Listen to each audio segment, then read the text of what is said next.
For the first time in a long time, I'm in a period where I'm not really pushing the deadlift or the squat. It's an interesting time for me because I haven't had a period like this in a long time.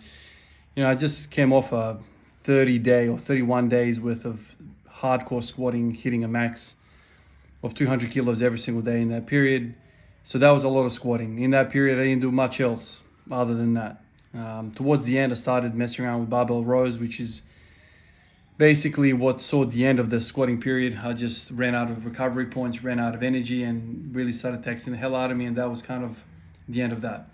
Not that I wanted to squat 200 kilos for the rest of my life or anything like that. I just wanted to get more than 16 because that was my previous streak. So after I kind of crossed 20, I was like, all right, look, let's tie this up a little bit. Let's start to do other stuff. Started doing barbell rows, and it was just too heavy for me, too heavy to recover. And so then squatting kind of stopped. I started, taking it easy with the squats, started pushing the barbell rows. And the barbell rows basically have been the centerpiece of my training for the last couple of weeks at least. Now I've introduced pull-ups, so I'm really getting after the back. The deadlifts haven't been part of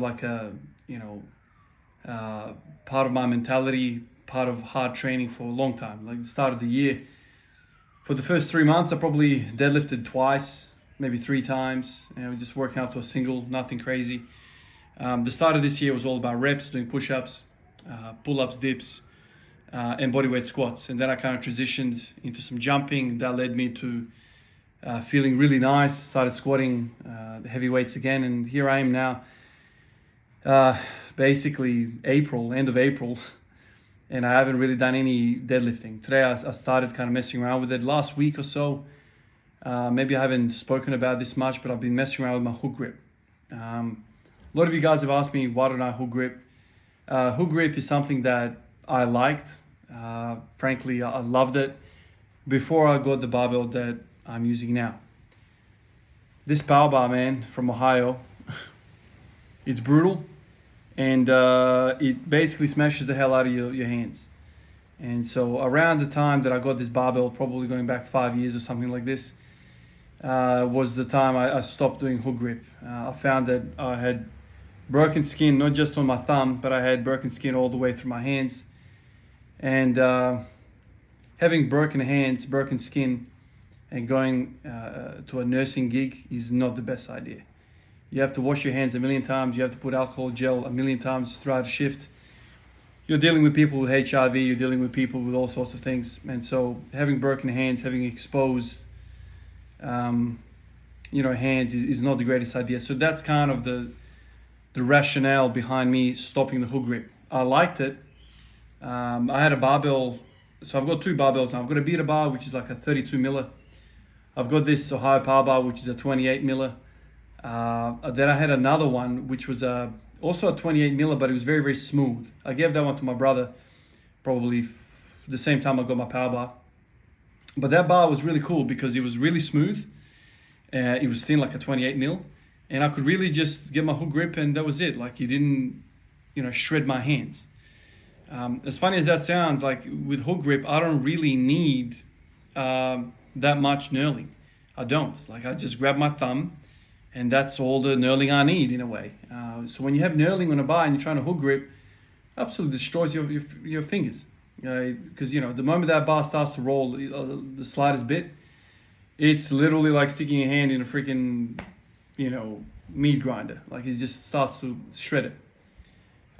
So that's kind of what led me to stop. I probably wasn't smart about it because I could have just rested a little bit to come back. But once you start getting cracks in your hands and then you go to work and you start putting alcohol gel on your hands and it stings every single time, it's not the greatest idea. But now I've kind of gone back into it, messing around with hook grip again. I can only basically tolerate this once a week at this rate. Now I pulled 200 for the first time with a hook grip in a long time. That kind of hurt. The time before I hit 180, that kind of hurt. So I'm kind of building a tolerance to the hook grip again. It's not so much the pain. This is the thing. It's not the pain.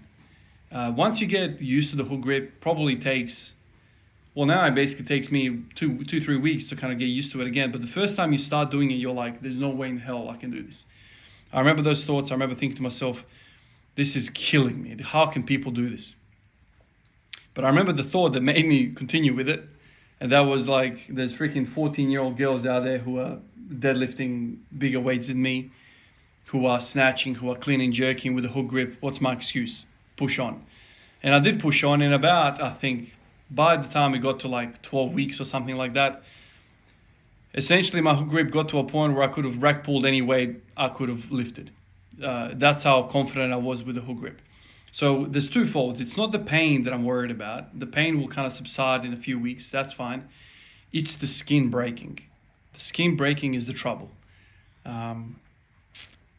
I like hook grip. I like how it feels. It really kind of connects you to the bar, and you kind of feel like you really owned it. It's kind of like that step in the direction of no belt, no knee sleeves, no anything. It's just you and the bar, and I love that. Straps have kind of been my exception to that rule, because purely there's only so much skin you have on your thumbs before you get into trouble. So now I want to kind of mess around with that, maybe once a week, build a tolerance to it, and see if I can start pulling 240, 250, 260 with a hook grip. I've also noticed that, you can kind of grip and rip with hook grip. I have not done that ever. Watching John Hack, how he pulls, kind of gave me this idea. What if I like just grip and rip?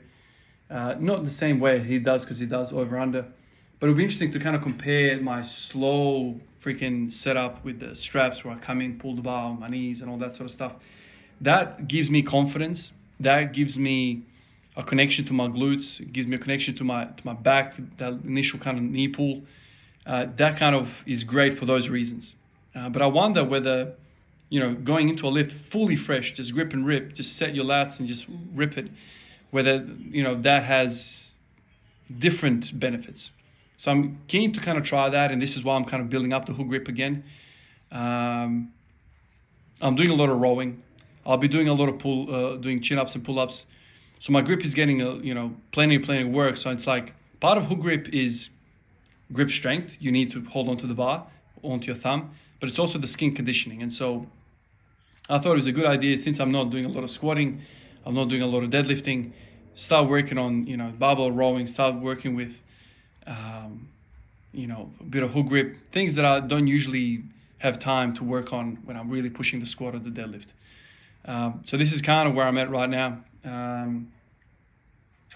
Ever since I kind of did that 31-day thing with the squats, I've gone off to doing lots of front squats.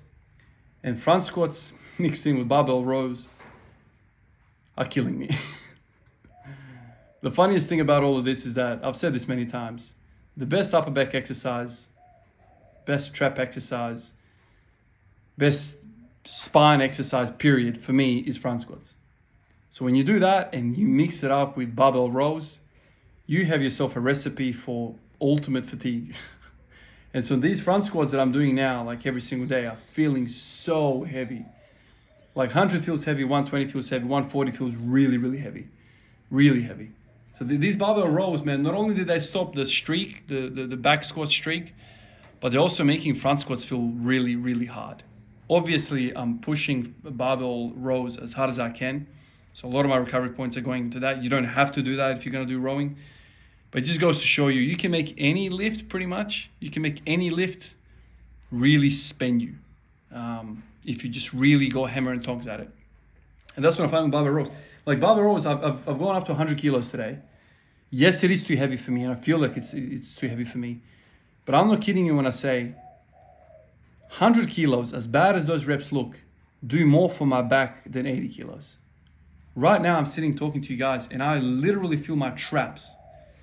I can't hold my posture up, man. Like I'm so freaking spent in my traps right now, purely from doing crappy rows, crappy barbell rows, where I'm doing a lot of body English. It's not just my upper back. I'm using a lot of freaking lower back and hips and whatever to get the bar moving. But now I'm sitting here and I'm like, damn, my traps are spent. So I've only done 2 sets so far. I'm gonna do another one and then call it from there. But 90 kilos, last time I did them last week, I've done 90 kilos a few times now. They were feeling heavy, and they were feeling better than 80 kilos, even though 80 kilos is more stricter. So I'm learning a bunch of things here that, strict reps and whatnot, that's not how you build a thick back. I could be wrong. Maybe something's missing with me or whatever, but man, I don't know if my traps are feeling good right now, man. It's probably a combination of the front squats and the heaviest barbell rows, but that last portion of these 100 kilo barbell rows that I'm doing, it's basically a shrug. Like I'm asking for assistance from any other neighboring muscle. It's not just the lats, the traps or whatever. Like I'm really tapping into some, fibers that I otherwise wouldn't tap into purely because it's way too heavy for me.